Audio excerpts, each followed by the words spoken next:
안녕하세요. 오늘은 퓰리처상을 수상한 현대 문학의 걸작 도나타트의 소설 황금방울새를 소개해드리겠습니다. 이 작품은 강렬한 스토리와 깊이 있는 철학적 주제, 그리고 생생한 묘사로 전 세계 독자들에게 사랑받고 있는데요.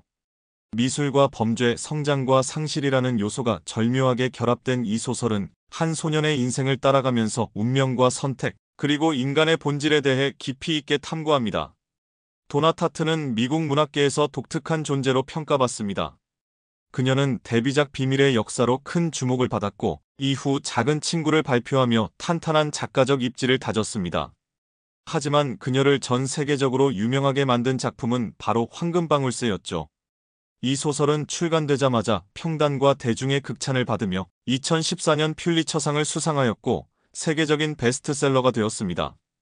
그렇다면 도나타트는 어떻게 이 작품을 구상하게 되었을까요? 황금방울새는 17세기 네덜란드 화가 카렐 파브리티우스의 작품에서 영감을 받았습니다. 제목 그대로 황금방울새는 실제로 존재하는 그림인데요. 이 작은 새는 쇠사슬에 묶여 있지만 그럼에도 불구하고 생기 넘치는 눈빛과 섬세한 터치로 인해 묘한 감동을 불러일으킵니다. 도나타트는 이 그림을 중심으로 한 폭발적인 사건을 설정하고 그 여파 속에서 살아가는 한 소년의 이야기를 풀어냈습니다. 소설의 시작은 주인공 테오 도커의 회상으로 열립니다.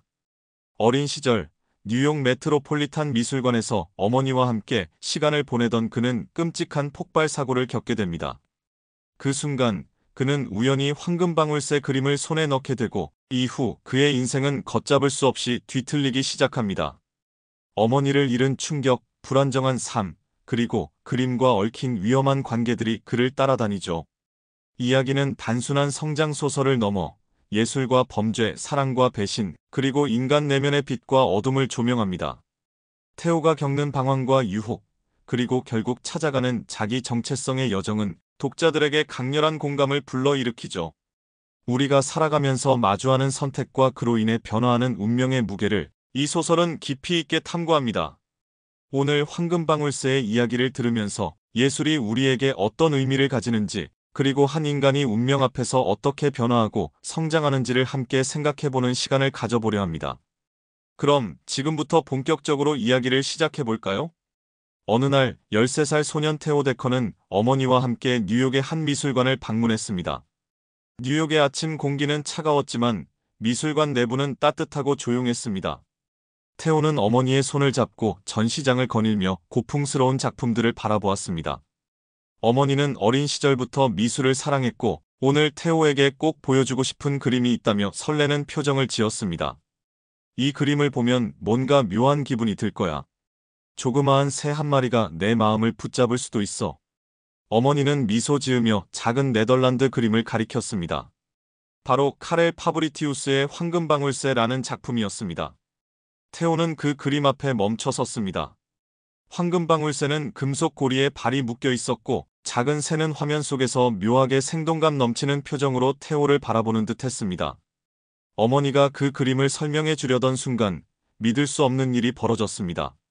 강렬한 폭발음이 미술관을 뒤흔들었습니다. 테오는 갑작스러운 충격에 휘청이며 바닥으로 내동댕이 쳐졌습니다.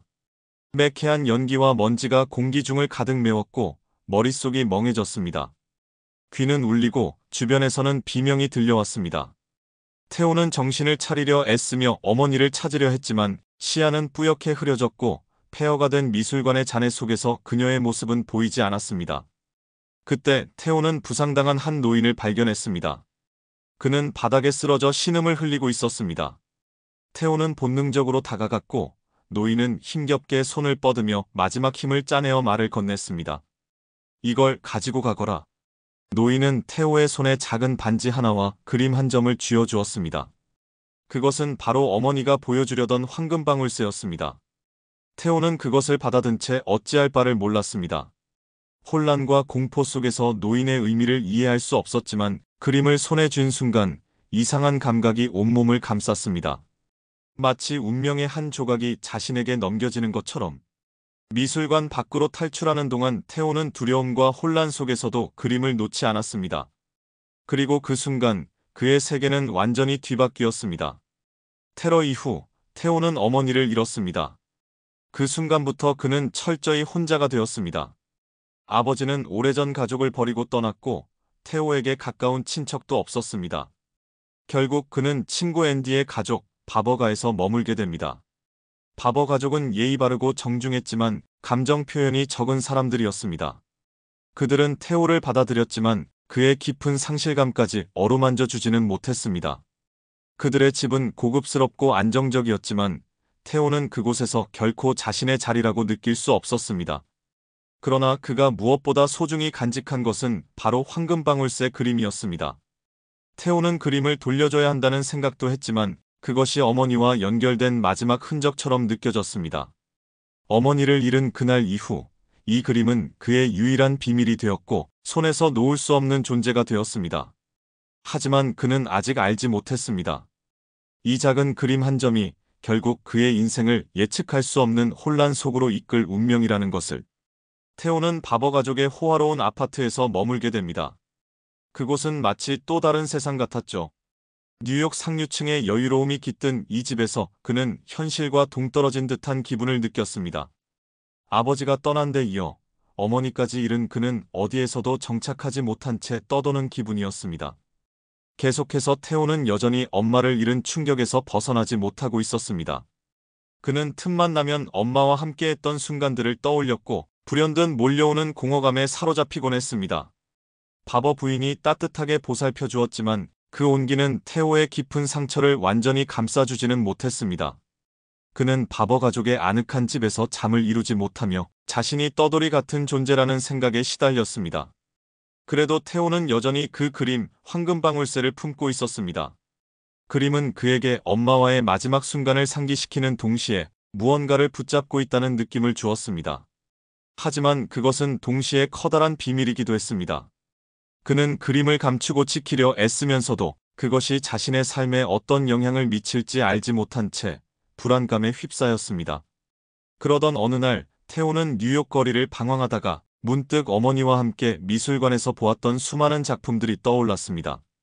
그때의 감각을 다시금 느끼고 싶다는 생각이 들었고 그렇게 그의 발길은 낯설지만 묘하게 끌리는 골목으로 향했고 오래된 간판이 걸린 작은 가게 앞에서 멈춰 섰습니다.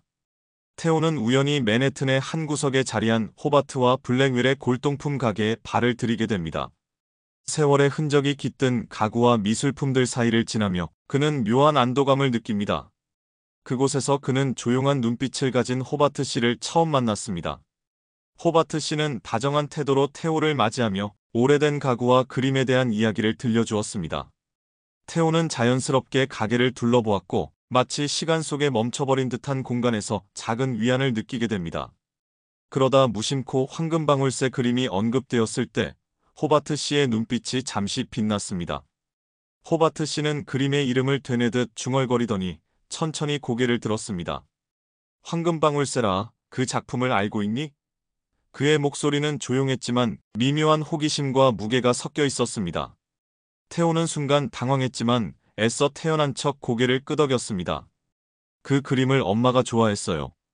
짧은 침묵이 흘렀고 호바트 씨는 의미심장한 미소를 지으며 한쪽으로 몸을 돌렸습니다. 호바트 씨와의 대화가 끝난 후 테오는 다시 바버 가족의 집으로 돌아갔습니다. 골동품 가게에서의 짧은 만남은 그에게 묘한 여운을 남겼지만 그는 그것을 깊이 생각할 여유가 없었습니다. 여전히 마음 한편에는 황금방울새 그림을 품고 있었고 그것이 자신에게 어떤 의미인지 되새기며 하루하루를 보냈습니다. 그렇게 바버 가족과 함께하는 시간이 흐르며 그는 조금씩 안정을 찾아갔습니다. 하지만 그 평온함은 오래가지 않았습니다. 어느 날 테오의 아버지가 갑작스럽게 나타났습니다.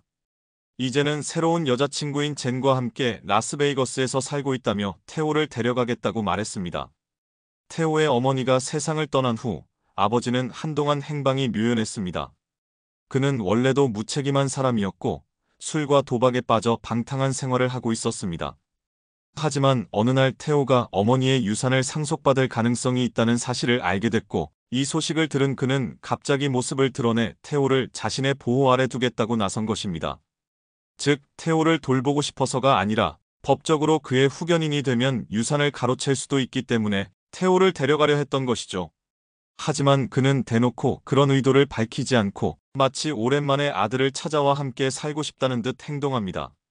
바버 부인은 테오를 계속 돌보고 싶어 했지만 법적으로 친부인 테오의 아버지를 막을 방법이 없었고 결국 테오는 혼란스러운 감정 속에서 바버 가족을 떠나 전혀 다른 세계로 향하게 됩니다. 뉴욕의 안정적인 환경에서 벗어나 황량한 사막 도시로 떠나야 한다는 사실은 테오에게 또 다른 충격이었습니다. 바버 가족과 함께하면서 그는 조금씩 안정을 찾아가고 있었지만 이제는 전혀 다른 삶이 기다리고 있었습니다. 라스베이거스로 향하는 길, 그는 창밖을 바라보며 알 수 없는 미래를 떠올렸습니다. 바버 가족의 집에서 느꼈던 고요함과 따뜻함이 점점 멀어지는 듯 했습니다. 그리고 그의 곁에는 여전히 작은 그림 한 점이 놓여 있었습니다. 라스베이거스에서의 생활은 뉴욕과는 완전히 달랐습니다. 황량한 사막 한가운데 위치한 도시의 허름한 집은 뉴욕의 아름다운 바버 가족의 아파트와는 달리 생기라곤 찾아볼 수 없었습니다. 그의 아버지는 한때 유망한 배우였지만 지금은 술과 도박에 빠져 있었습니다. 표면적으로는 친절하고 유쾌했지만 실제로는 아들에게 큰 관심을 두지 않았습니다. 그의 여자친구 젠 역시 테오에게 애정을 보이기는커녕 무관심한 태도를 보였습니다. 이런 환경에서 테오는 점점 더 고립되어 갔습니다. 그는 아버지의 무관심과 젠의 냉담함 속에서 홀로 견뎌야 했습니다. 하지만 그의 생활은 어느 날 전혀 예상하지 못한 방향으로 흘러갔습니다. 그날 테오는 학교에서 돌아오는 길이었습니다. 건물 벽에 기대어 담배를 피우고 있는 또래의 소년이 있었습니다. 길고 마른 팔다리, 어딘가 반항적인 표정, 그리고 가벼운 웃음을 띤 채 테오를 바라보던 그 아이의 이름은 보리스였습니다. 보리스는 우크라이나 출신으로 러시아와 여러 나라를 떠돌며 살아온 탓에 삶에 대한 거침없는 태도를 가지고 있었습니다. 테오는 보리스의 자유분방한 성격에 이끌렸습니다. 보리스는 학교에서도 문제아였지만 동시에 테오에게 친구 이상의 존재가 되었습니다. 처음에는 가벼운 대화로 시작했지만 점점 서로의 비밀을 나누게 되었습니다. 보리스는 술과 마약을 자연스럽게 접하며 살았고 테오도 그 영향을 받기 시작했습니다. 테오는 어머니를 잃은 후에 깊은 상실감을 보리스와 함께하는 시간으로 달래려 했습니다. 보리스와의 우정은 혼란스럽고도 강렬했습니다. 두 사람은 함께 라스베이거스의 황량한 풍경을 배경으로 방황하며 세상을 피하려 했습니다. 테오는 그 어두운 나날 속에서 자신이 지닌 소중한 그림, 황금방울새를 무심히 침대 밑에 숨겨두었습니다. 처음에는 늘 가방 속에 넣어 보관했지만 점점 삶이 무너져가며 그림을 돌볼 정신조차 없었습니다. 그림은 어느 순간부터 그저 침대 밑 구석 어딘가에 방치되어 있었습니다. 테오는 그림이 늘 제자리에 있으리라 믿으며 다시 확인하는 일도 없었죠. 한편 보리스는 테오와 함께 시간을 보내면서 자연스럽게 그의 방을 드나들었습니다. 테오의 아버지가 집에 자주 없는 탓에 보리스는 종종 그 집에서 잠을 자고 식사도 함께 했습니다. 보리스는 테오가 침대 밑에 무언가 숨겨둔 사실을 우연히 알게 되었고 그 물건이 귀중한 그림이라는 것도 곧 눈치챘습니다. 하지만 보리스는 이 사실을 테오에게 언급하지 않았습니다. 그는 테오가 그림을 전혀 신경 쓰지 않는다는 사실을 알고 있었기에 그림을 몰래 꺼내어 보기도 했습니다. 테오가 무관심과 혼란에 빠져 방황하는 사이 보리스는 결국 그림을 슬쩍 빼내 암시장에 팔아넘겼습니다. 그러나 테오는 이 사실을 전혀 눈치채지 못했습니다. 그는 이미 그림에 대한 애착보다는 자기 자신의 삶이 무너져가는 현실에 더 깊이 빠져 있었습니다. 그렇게 라스베이거스에서 몇 년의 시간이 흐른 뒤 큰 사건이 벌어지게 됩니다. 테오의 아버지가 도박 빚을 갚지 못한 채 음주운전을 하다가 교통사고로 사망한 것이었습니다. 이 소식은 테오에게 충격이었습니다. 그는 이미 아버지에게 정을 느끼지 못했지만 갑작스러운 죽음은 또 다른 형태의 상실감을 안겨주었습니다. 아버지의 여자친구 젠은 그를 돌볼 의사가 전혀 없었고 더 이상 라스베이거스에 남을 이유가 없어진 테오는 뉴욕으로 돌아가기로 결심했습니다. 침대 밑 깊숙이 숨겨두었던 그림은 그에게 여전히 소중한 존재였습니다. 하지만 급하게 떠나는 혼란 속에서 테오는 그림을 확인하지 않았고 가방 속에 당연히 그림이 있다고 믿은 채 길을 떠났습니다. 그러나 가방 안에는 그림이 없었습니다. 테오는 그것을 모르고 있었고 그렇게 그는 라스베이거스를 떠나 뉴욕으로 향했습니다. 테오는 어머니가 세상을 떠난 후 자신을 유일하게 따뜻하게 맞이했던 뉴욕의 호바트와 블랙웰의 골동품 가게를 떠올렸습니다. 호바트는 갑자기 돌아온 테오를 따뜻한 미소와 함께 맞이하며 원한다면 언제든 가게에서 함께 일해보지 않겠느냐고 제안했습니다. 그는 호바트로부터 골동품 복원 기술을 배우며 과거의 아픔을 잊어보려고 애썼습니다. 시간이 흐르면서 그는 점점 더 이 일에 몰두하게 되었고 점차 자신의 삶이 안정되어 간다고 느꼈습니다. 하지만 한편으로는 그가 지닌 그림에 대해 막연한 불안감이 마음 한편에 자리 잡고 있었습니다. 그림을 꺼내 확인해 볼 용기는 없었지만 여전히 그것을 가방 속에 안전히 보관하고 있다고 믿었습니다. 몇 년 후 테오는 성인이 되었고 골동품 거래와 복원 분야에서 두각을 나타내기 시작했습니다. 그러나 어느 날 뉴욕 거리에서 뜻밖의 인물을 마주칩니다. 라스베이거스에서 헤어진 후 소식을 몰랐던 보리스였습니다. 보리스는 여전히 거칠고 자유분방한 모습이었지만 이전보다 더 노련하고 날카로워진 듯 보였습니다. 그들은 과거를 회상하며 어색한 재회를 축하하는 자리에서 술잔을 기울였습니다. 대화를 나누던 중 보리스는 테오에게 그림이 어떻게 되었는지 물었고 테오는 여전히 자신이 그림을 가지고 있다고 말했습니다.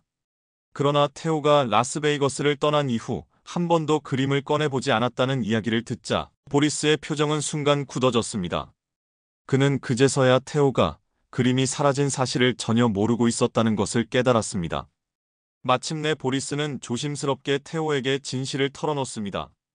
테오가 라스베이거스에서 무심히 방치한 채 숨겨두었던 그림, 바로 황금방울새를 자신이 몰래 훔쳐 암시장에 팔아넘겼다는 것이었습니다. 테오는 그 말을 듣자마자 충격에 휩싸였습니다. 그는 분노와 배신감으로 몸이 떨렸지만 동시에 당혹스럽고 혼란스러웠습니다.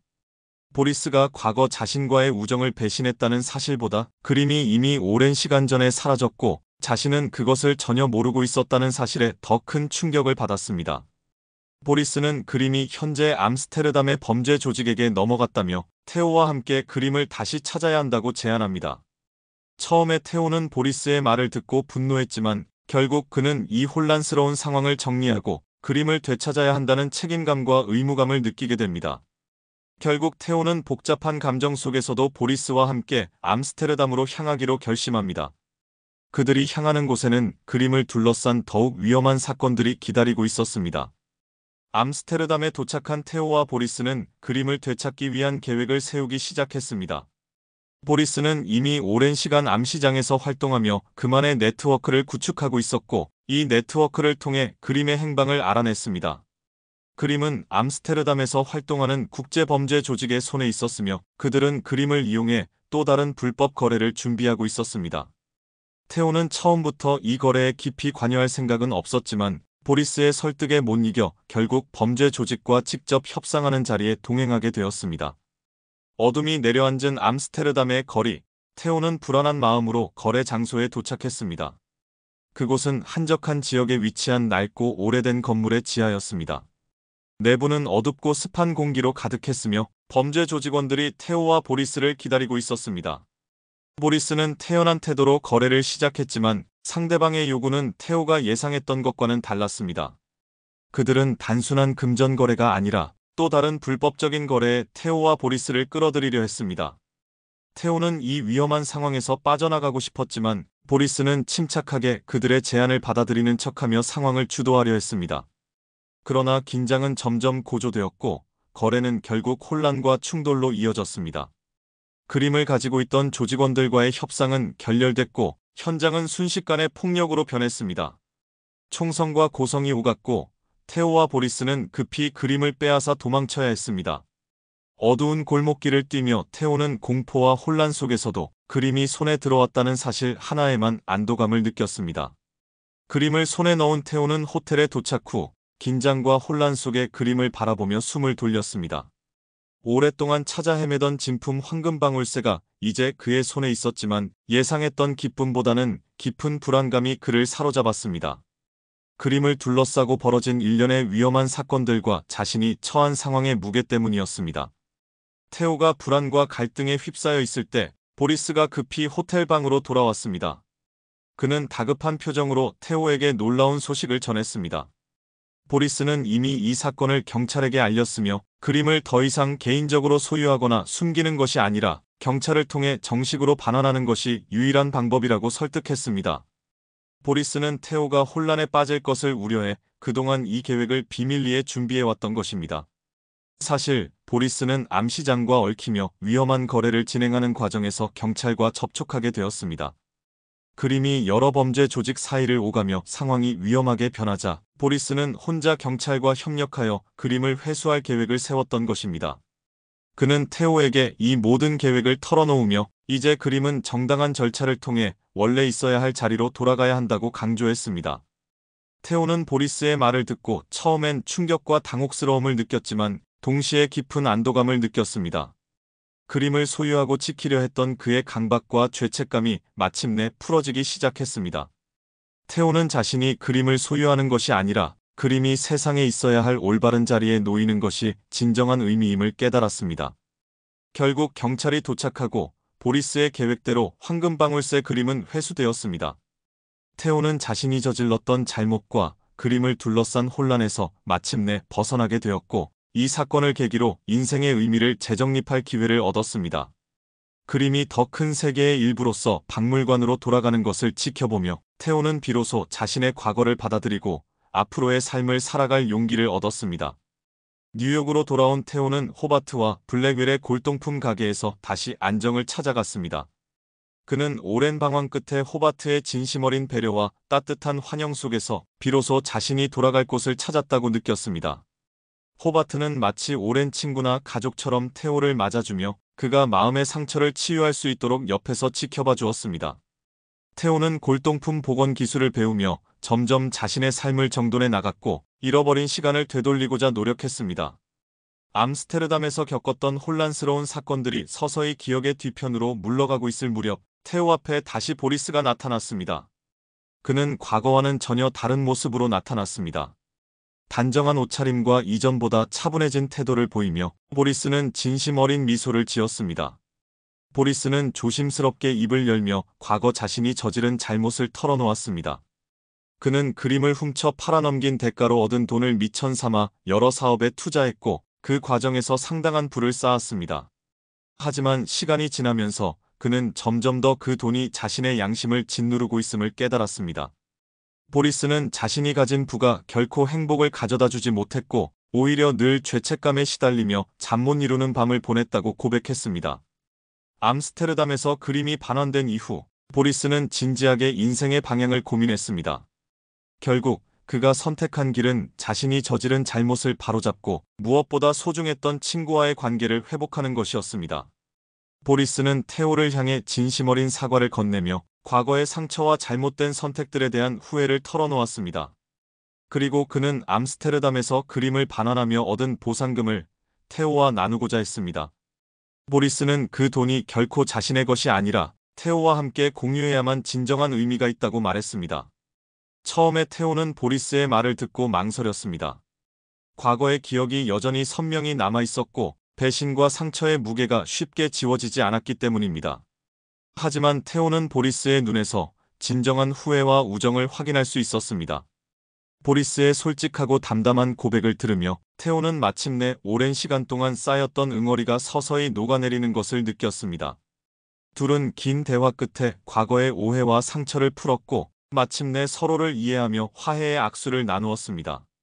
그것은 두 사람이 오랜 시간 동안 서로에게 가지고 있던 감정적 짐을 내려놓고 앞으로 나아가기 위한 중요한 첫걸음이었습니다.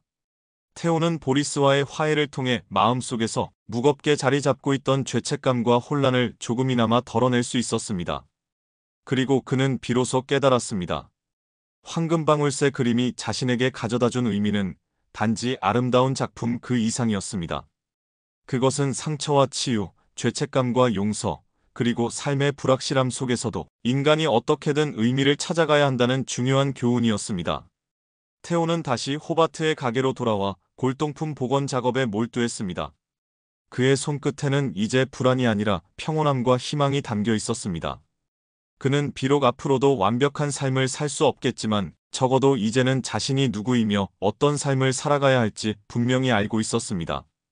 그리고 테오는 마음속 깊이 한 가지를 다짐했습니다. 삶이 때때로 그를 혼란과 어둠 속으로 몰아넣을지라도 다시금 빛을 향해 걸어갈 용기를 잃지 않겠다는 다짐이었습니다. 도나타트는 황금방울새를 통해 상실과 성장, 도덕적 회색지대 속에서 인간이 어떻게 자신의 길을 찾아가야 하는지를 이야기합니다. 삶은 불확실하고 우리는 때때로 길을 잃기도 하지만 그 안에서 스스로의 의미를 찾아 나아가는 것이 중요하다는 메시지를 전하고 있습니다. 여기까지 도나타트의 황금방울새를 함께 살펴보았습니다. 이 작품은 한 개인의 성장 이야기이면서도 예술과 인간의 운명을 엮어낸 깊이 있는 서사를 담고 있습니다. 인생은 불완전하고 때때로 우리는 길을 잃을 수도 있습니다. 하지만 그 속에서도 우리는 무언가를 붙잡고 스스로의 의미를 만들어가야 하지 않을까요? 여러분은 이 이야기에서 어떤 메시지를 발견하셨나요? 테오가 겪은 혼란과 방황, 그리고 예술을 통해 찾은 희망의 의미를 여러분도 함께 생각해 보셨다면 좋겠습니다. 오늘 이야기가 흥미로우셨다면 구독과 좋아요도 꼭 부탁드립니다. 그럼 다음 작품에서 또 만나요. 감사합니다.